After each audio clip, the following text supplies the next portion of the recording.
2014년 제2회 자랑을 시작하겠습니다.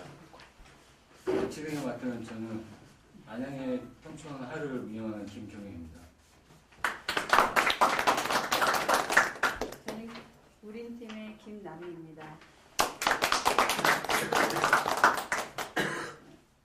안녕하십니까. 대한미용사의 원주시 지부장 방은연입니다. 반갑습니다. 헤어 이미지 메이킹 김신영입니다. 반갑습니다.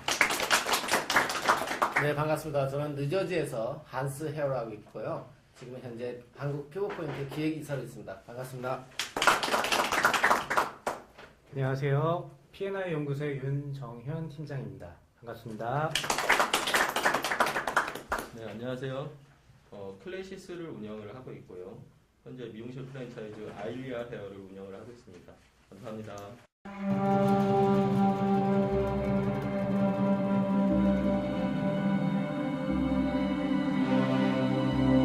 고객이란 무엇인가에 대해서 말씀해 주실 겁니다. 김신영 선생님. 전문가 관점에서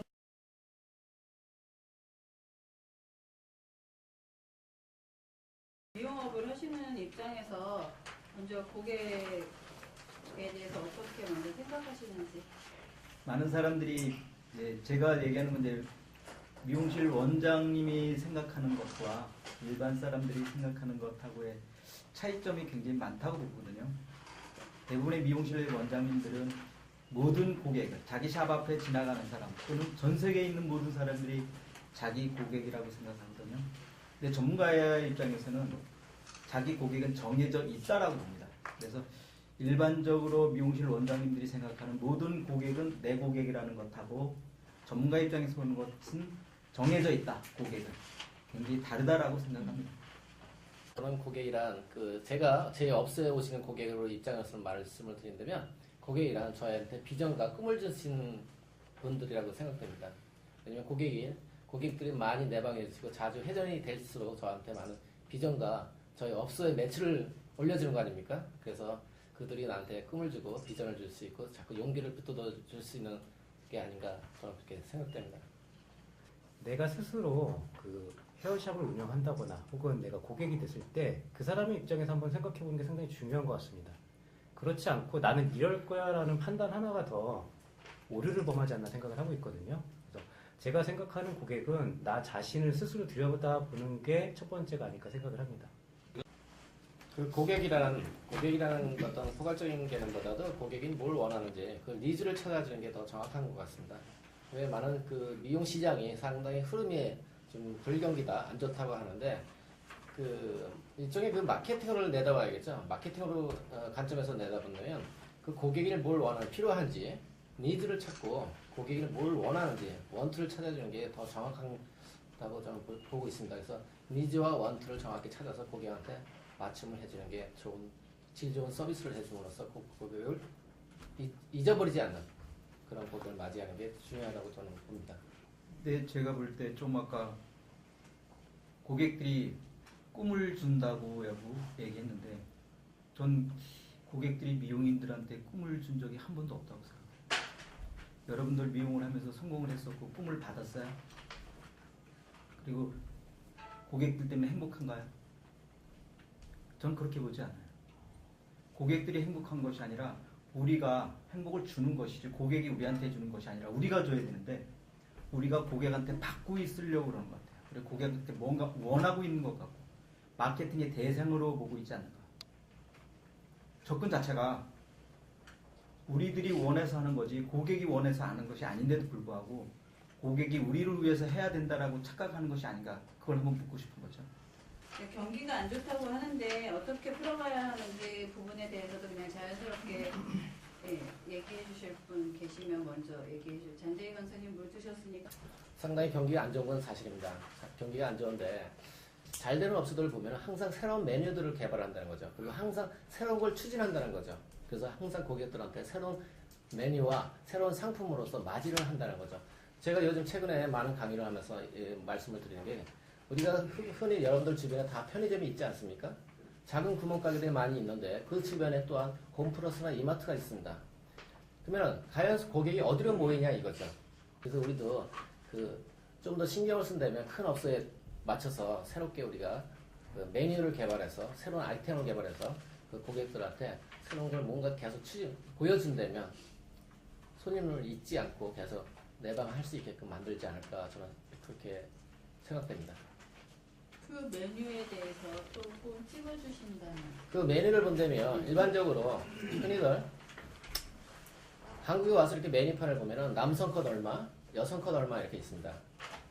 왜 남성 컷, 여성 컷을 이렇게 구별하냐 이거죠.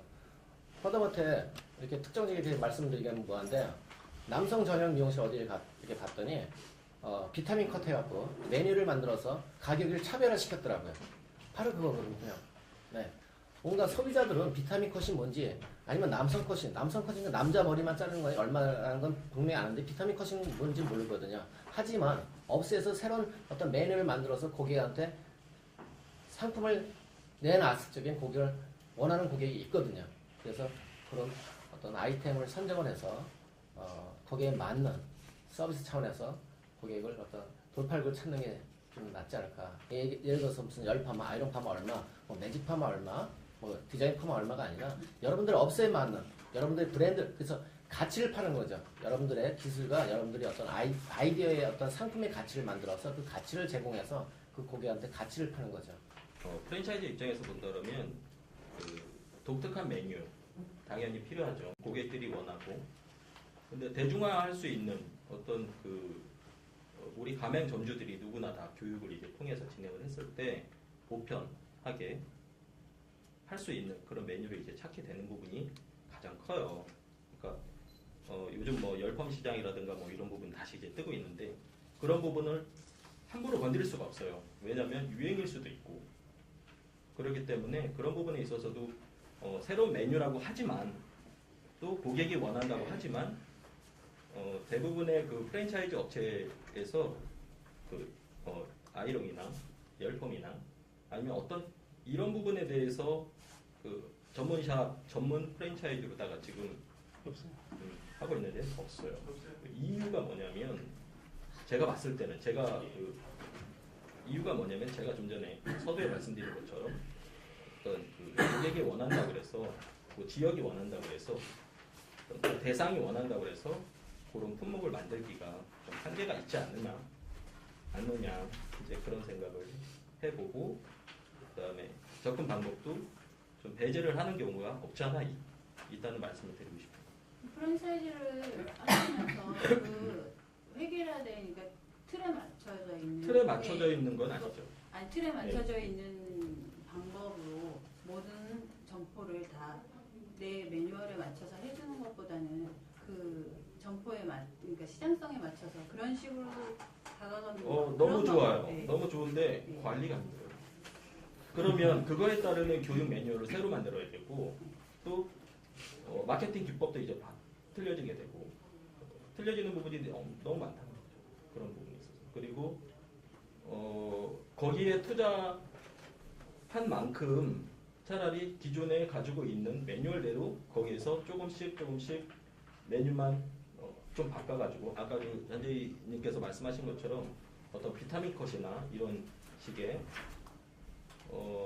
사실은 프랜차이즈도 A, B, C가 있을 수도 있잖아요. 네. 그런 식으로 A, B, 제 C를 입장에서는 그런 메뉴를 그렇죠. 만들어서 그런 네. 식으로 왜냐하면 지금 프랜차이즈라고 해서 무조건 대형하면 프랜차이즈를 할 수 있는 방법도 아니고 저희가 경기가 안 좋다면 프랜차이즈를 하고 싶은 생각이 있을 수 있잖아요. 네. 관리를 받고 싶고 네. 조금 이번 같은 경우 절세 방법에 대해서도 프랜차이즈 쪽에서 뭔가 해준다면 우리가 갈 수 있는 방법도 있으니까 그런 생각을 그냥 프랜차이즈라는 이름을 걸어 놓으시고 네. 그냥 편하게 A라는 상품만 걸어 놓으시고 그냥 편안하게 그 매뉴얼만 키우겠다는 생각을 하고 아니란 생각을 하고 계시는 건 아닌지 없지 않아 지금 지금 말씀하신 뭐, 것처럼 한번 고민해 보세요. 미용인의 입장에서 말씀을 하신 건지 미용인 네. 제가 미용인일 수도 있고 네. 일반적인 고객의 입장일 수도 있어요. 근데 저희 미용인이라고 보기가 더 쉽겠죠. 왜냐하면 저희가 경기가 안 좋은 상태에서 그럼 프랜차이즈를 하고 좋다는 생각을 해서 투자를 할 수도 있는데 네. 어디 내가 박준 갈까? 근데 너무 비싸. 네. 그럼 뭐 이가자 거기 더 비싸. 뭐 이런 식으로 생각하고서는 좀 작은 프랜차이즈를 생각하는데 네. 간지러운 데를 긁어줄 수 있는 부분이 없잖아요 지금. 그렇다면 간지러운 데를 같이 긁어줄 수 있는 그런 아이템으로 한번 접근해 보시는 건 또 어떤지 알겠습니다. 참고해 보고 있습니다. 고민해 보시고. 여기서 아까 첫 번째 질문 부분에서 고객 얘기를 했었는데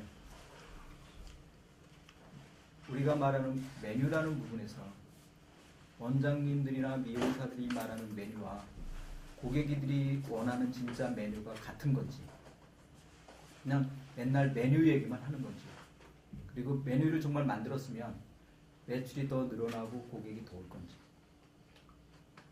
그리고 어느 누구한테 체인점이 아니라 일반 사람한테도 메뉴를 얘기를 했을 때 그 사람이 정말 할 수 있는 건지 그냥 많은 컨설팅하는 분들이 매뉴얼 만들어야 돼 시스템 도입해야 돼 라고 얘기를 했는데 어떡하라고 물어보면 알아서 해 이렇게 얘기하면 얘기 안 하는 거랑 어떻게 다른지 대부분이 그냥 우리가 생각하면 미용실 현장에서 일하는 분들이 말처럼 그냥 메뉴 한 만들고 새롭게 해 차별화시켜 라고 했는데 사실 현장에 있는 분들이 직접 하기 굉장히 힘들거든요. 네, 맞습니다.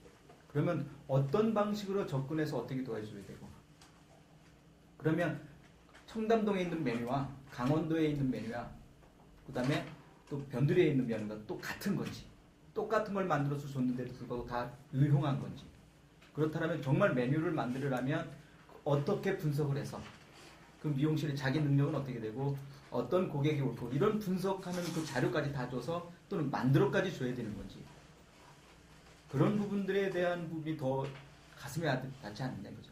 그냥 질문 하나 해도 되나요? 김신영 선생님 생각에 어느 정도 조금은 공감은 하는데요. 디자이너가 성장을 하는 시점과 고객이 같이 성장하는 시점이 어디에서 이루어지는지 저는 디자이너만 성장을 한다고 해서 고객이 다 받아들인다고 생각하지 않거든요. 제가 성장하는 거에 맞춰서 고객도 같이 성장을 해줘야지만 어느 정도 같이 성장하고 더 좋은 게 나오고 더 좋은 메뉴가 나오고 그 사람이 또 내 영원한 고객이 될 수 있고 이런 건데 제가 먼저 성장을 해야 될지 고객이 먼저 성장을 해야 될지에 대한 부분에 대해서 어떻게 생각하세요? 이 질문하고는 별개의 문제 같은데요. 별개이긴 한데요. 네, 답변을 해드리면 고객은 우리가 생각할 때 고객이라는 사람을 어떻게 봐야 되냐면 여러분들이 커트를 10,000원을 받을 거예요? 10만 원을 받을 거예요? 그러면 10,000원을 받을 때는 어떻게 해야 되고 10만 원을 받을 때는 어떻게 할 것인가 라는 주제랑 똑같은 거거든요. 그러면 돈을 더 받을 수 있다는 것은 메뉴를 만들 수 있다는 것 또는 그걸 통해서 만들었다라는 것은 고객을 가리킬 수 있다라는 거예요. 그러니까 여러 가지 여러분들이 생각할 때 고객은 그냥 오는 것이 아니라 내가 가리키는 것에 대한 가치예요.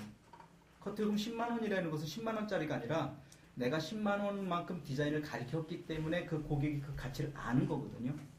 그러니까 결국은 메뉴를 만들더라도 그 디자이너가 그거에 대해서 또는 원장이 그거에 대해서 완전히 알고 그걸 활용할 수 있게끔 해주는 거 그리고 그건 원장이 먼저 알아야지만 할 수가 있죠. 그러니까 고객은 고객이 미용사를 가리키는 것이 아니라 미용사가 고객을 가리켜서 고객을 키워 잘할 수 있게끔 교육을 시키는 거죠. 그렇다고 난 후에 가리킨 것에 대한 가치를 받는 게 미용업이거든요. 제가 생각할 때는. 그렇다면 접근하는 것 자체도 고객을 갖다가 내가 가리켜야 될 대상이라고 생각을 해야 되는데 가리키지도 않고 무조건 고객이 나한테 잘해야 되고 고객이 나한테 꿈을 주고 라고 얘기하면 잘못된 거죠. 도리어 미용하는 사람들이 고객한테 꿈을 줘야 되고 고객들을 가리켜야 되고 화물에서 어떻게 변할 것이라고 비전을 제시하는 사람이지 고객한테서 얻는 사람이 아니라고 본다고. 그런 관점에서 즉 매뉴얼라든가 이런 부분을 이제 얘기를 하는 거고요. 그 다음에 또 상품 얘기도 했었는데 굉장히 적절한 표현이라고 생각합니다. 그리고 우리가 미용인들이 할 때 제일 먼저 해야 될 게 상품에 대한 가치, 그 다음에 상품이 뭔지를 아는 것. 그런 부분에서는 여기 한의사님이 굉장히 적절하게 얘기를 하고 상품이 많다라는 것. 많아야 고객이 온다라는 부분은 굉장히 좋은 표현인 것 같아요. 참고로 이제 예를 들어서 제가 한번 말씀드리면은 저는 그 80년대부터 미용을 시작했는데 저희 80년대 미용을 했던 분들은 사실상 그 남자 컷도 다 했고 그 올림머리도 했고 그 메이크업도 직접 했고 이건 뭐 피부 관리도 했습니다. 뭐 연구, 포마라트 그 타투도 했고 그리고 염색도 다 했는데 지금은 현 시점에서 보자 이거죠. 미용실에서 정작 우리가 해야 될 품목이나 아이템들이 지금 사라지고 있고 뺏긴다는 거죠. 남자 고객들은 남성 전용 미용실한테 뺏기고 염색 손님은 염색방한테 뺏기고 메이크업은 화장품 판매하시는 그 서비스 하시는 분들한테 뺏기고 허다못해 그 올림머리는 출장하시는 그 서비스 하시는 분들한테 뺏기고 정작 요즘에 최근에는 열퍼마 전문점이 생겼습니다. 열퍼마만 합니다.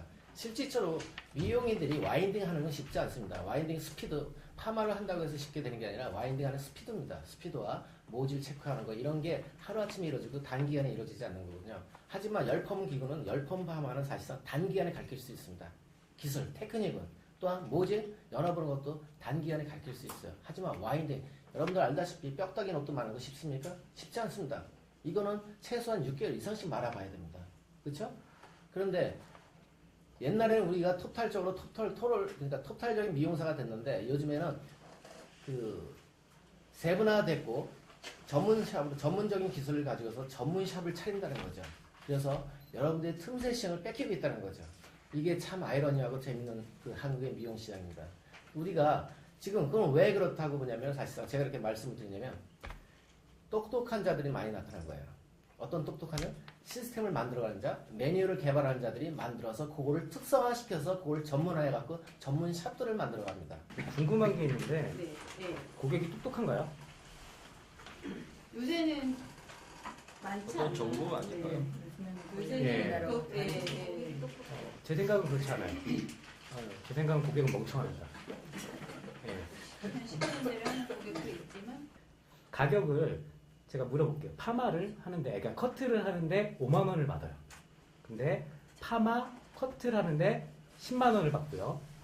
파마, 커트, 염색을 하는데 10만 원을 받아요. 어떤 걸 하시겠어요? 예, 10만 원 하시지 않는 세 가지 다 하고 이게 트릭이에요. 커트는 그냥 커트만 하실 손님이고요. 파마, 커트, 염색을 팔기 위해서 파마, 커트를 패키지로 묶은 거예요. 결국 손님은 뭘 선택하죠? 예, 세 가지 다 하는 거. 나는 뭘 팔려고 이 가격표를 만든 거예요? 예, 맞습니다. 내가 먼저 디자인해 놓은 틀 안에서 고객이 선택을 하게 해야지 나는 그런 디자인 없이 하나하나 선택을 하게끔 바라는 것 자체가 웃긴 거 아닌가요? 예, 이런 고민 해보신 적 있으신가요? 네, 저희 선생님께서 그렇죠. 예, 많이 알려주시는 매뉴얼이 예. 중간 고객은 제가 볼 때 멍청합니다. 이유는 하나예요. 내가 길을 해놓은 대로 고객이 가게끔 만들어야 됩니다. 고객이 똑똑하지는 않은 것 방송 같아요. 나갑니다. 고객은 멍청. 큰일 나네. 농담입니다. 네. 농담입니다. 네, 제 생각은 그런 것 같아요. 그래서 내가 어떻게 내 정책을 짤지, 내 매뉴얼을 짤지를 고민하고 그 선에 맞게끔 고객이 진짜 따라갈까? 이걸 한번 고민해 보시는 게 더 빠르지 않을까요? 이거 미용인들만 보죠. 아니요, 일반 우리 고객들은 박 선생님 말씀을 참 잘하셨는데요. 우리가 공산품을 파는 게 아니라 서비스 상품을 팝니다. 서비스 상품을 여러분들이 각자 디자인하시고 가치를 받아야 되거든요. 그래서 지금 말씀 참 잘하셨어요. 어떤 옵션 단계를 만들어서 선택권을 준다면 얼마든지 우리가 그 서비스 상품을 많은 개선을 시켜가면서 원하는 만큼을 받을 수가 있다고 저도 생각이 됩니다. 공감이 됩니다. 그리고 아까 경기가 안 좋다고 그랬잖아요. 경기가 안 좋다는 건 현장에서 일을 하시는 분들이 직접 말을 하기 때문에 그 고객들도 자기들이 진짜 안 좋다고 생각하고 돈을 안 쓰는 뿐이에요. 그러니까 저는 직원들한테 교육시키는 게 이렇게 한가할 때 오실 때도 있잖아요. 고객님들이. 그러면 여기 한가하면 그럼 고객님 오시기 전에 되게 바빴습니다. 그렇게 교육을 시켜요. 그럼 우리들이 그만큼 실력이 되기 때문에 고객이 많고 그런 거지. 현장에 있는 사람들이 진짜 경기가 안 좋아요. 똑같이 이렇게 반응하잖아. 그럼 돈을 쓸라 해도 아니 옵션을 붙이려 해도 경기가 안 좋은데 내가 왜 굳이 해야 돼? 그렇게 생각하거든요. 그러니까 현장에 있는 사람들이 시장에 그 나무 하나 파는 사람도 경기 안 좋으니까 뭐 하나 더 서비스를 가져. 그렇게 하는 것보다는 배짱으로 우리는 기술직이잖아요. 기술직이기 때문에 그 배짱으로부터 나가시는 게 더 낫다고 생각합니다.